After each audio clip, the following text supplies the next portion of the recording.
watching the station covering all of the DMV. This is DC News Now. Good Sunday evening. Thank you for joining us for DC News Now at 6 o'clock. I'm Ben Dennis. What a day it was for some of us with those storms popping up, knocking out power in some cases. Meteorologist Scott Sumner standing by with a look at the forecast as those storms move through. Scott. Yeah, and that dropped the heat advisory, too, that was in effect earlier on till 8 o'clock. That's been dropped since about 4 o'clock. So here we go. This is the latest image, but just a couple of hours back, you can see that the showers and storms, anything in red or orange or yellow, that's with the more moderate to intense heavy rains, as well as, of course, I put lightning on here. Some still showers lingering behind this initial line, but really not too much with regards to severe weather there. That's all pushing down south towards the Richmond areas. Our future radar shows a couple of those showers could be working their way towards Stafford and Stafford County and Fredericksburg along I-95 over the next couple of hours. So we have showers in the forecast here, likely through 7 o'clock in places, and a slight chance extended to 9 o'clock. But then overnight, we'll go dry. We'll have a lot of clouds around where you saw the rain. Well, we could have some overnight fog, and some of that could be locally dense across the area. You see the temperatures in the 80s dropping through the lower and the middle 70s. And look at these power outages across all these counties here. I'm trying to bunch them together. So the highest total here in Calvert County estimated at 6,000, followed by PG and Howard County sitting around 4,000, in the district around 1,000. That is a look at the power outages right now. We'll check into that later today. All right, Scott, thanks. Meantime, those power outages from those strong storms prompting the Tanger outlets in Prince George's County to close at National Harbor. You're out of luck if you're hoping to do some last-minute shopping because of this. Our Dave Laval joins us from the shopping center. Dave, what are you learning from folks wanting to get to the mall?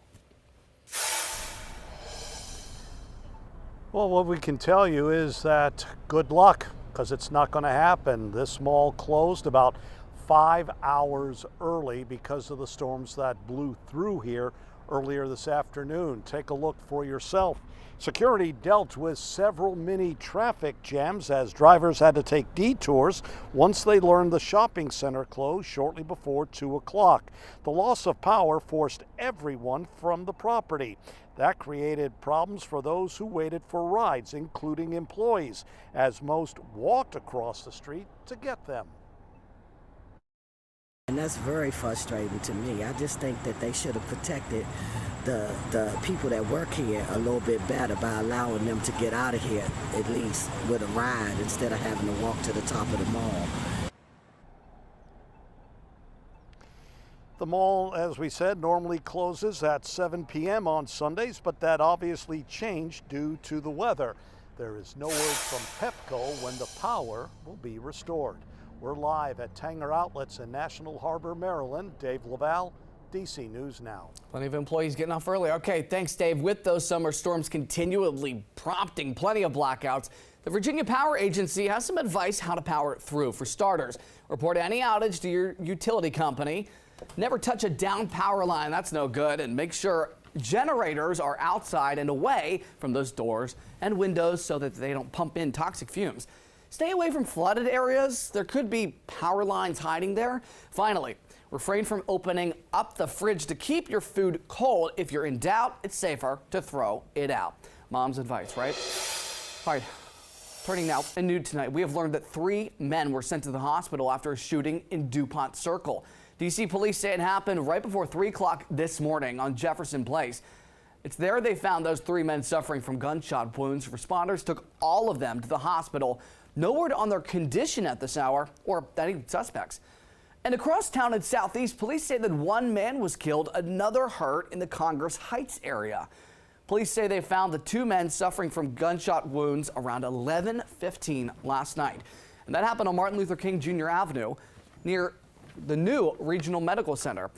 One of the men not conscious and breathing at the time. Medics reportedly tried to save him, but he was pronounced dead on scene. The other man was taken to the hospital for treatment. At the latest crime stats from DC police, they were released Friday, showing that violent crime is down 10% compared to this time last year. Also seen a slight drop in homicides. There have been, though, 93 people killed this year. 1 year ago at this time, there were 101 people killed. Total crime down 8%. All right, right now, local water officials say that they may need to release wastewater into the Anacostia River because of strong storms today, according to WSSC. There's the potential for controlled emergency sewage overflow beginning as early as this evening and at its Anacostia wastewater pumping station in Capitol Heights. And they say that's to prevent sewage from overflowing into streets and residential areas. Nobody wants that to happen. Officials emphasize that local drinking water systems would not be impacted by all of this.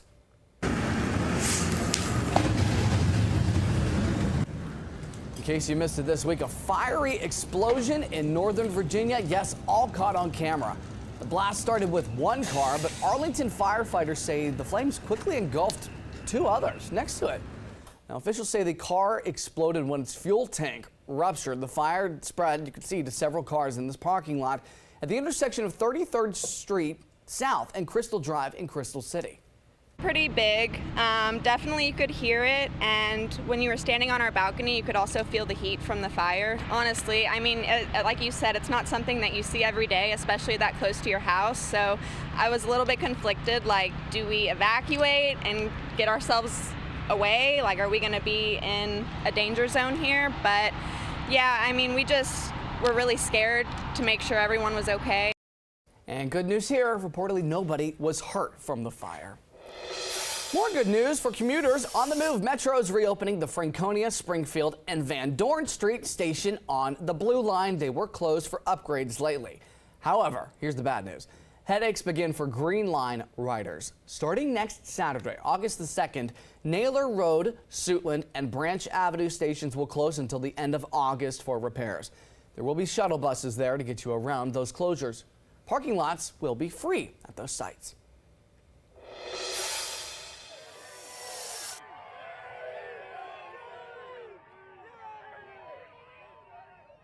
Good news. Wide receiver Terry McLaren has reported to the team's training camp in Ashburn, Virginia, and that was after holding out the first 4 days.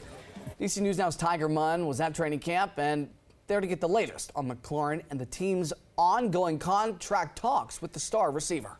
Well, this morning, Commanders fans had some big news as Dan Quinn, before practice, announced that that man right there, Terry McLaurin, has in fact reported to camp.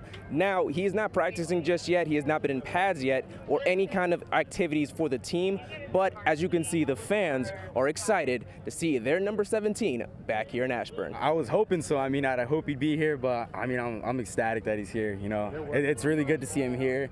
Definitely gives you that security that it's coming soon. The deal's coming soon. They need to pay him. That Jaden Daniels, Terry McLaurin connection, you can't recreate that. Like, I love Debo. I think he's going to be a great addition to the team, but you can't replace Terry. He's the guy, you know what I mean? And Terry didn't just sign autographs. He also spoke about the fan reception he received and his current situation with the Commanders. Man, it's unbelievable. That's the part that gives you joy. Like, you kind of lose sight of some things sometimes when the business gets involved, but I never lost sight of the way they supported me. It has nothing to do with them, and any chance I could come out here, do what I got to do in there, but come out and show them my support and how much I love them, I'm always do that. I've always been that way.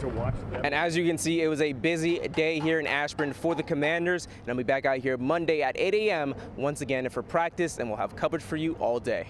Reporting in Ashburn, I'm Tiger Munn, DC News Now. Our thanks to Tiger. Hundreds of fans were no doubt excited as they gathered at the training camp to watch practice ahead of season. Our DC News Now team was there. Got to speak with some fans on what they're looking forward to in their favorite players, coaches as well. Take a listen. Of all the 32 teams, this is the best one. I've been sitting this out for 30 years, and now we got our Lord and Savior, Jaden Daniels. So thank you. So what are you looking forward to most this season?